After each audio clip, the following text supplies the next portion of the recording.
wa li shi yo loi li shi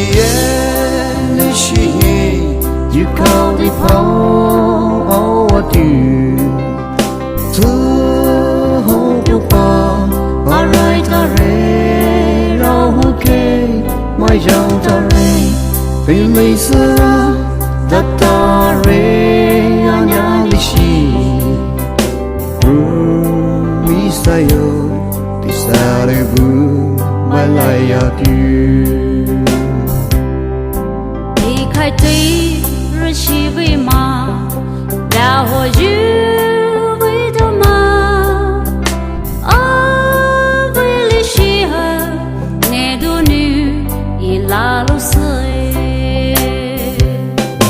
lý sĩ you call the power of you so hope you fall alright mai dâu ta rê tây lê so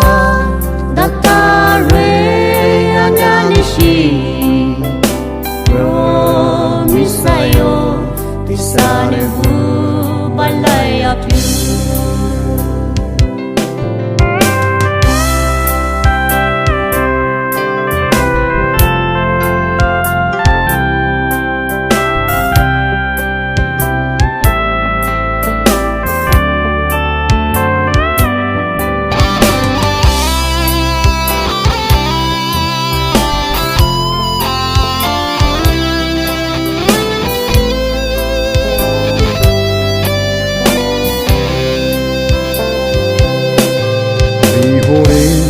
cho dù phá kỳ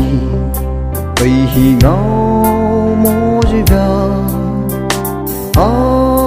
tu lê hà thiêu vì dây hi nụ y bu bay li shi you call the power of you so hope you fall alright okay mai dâu ta rê tây lê xưa ta rê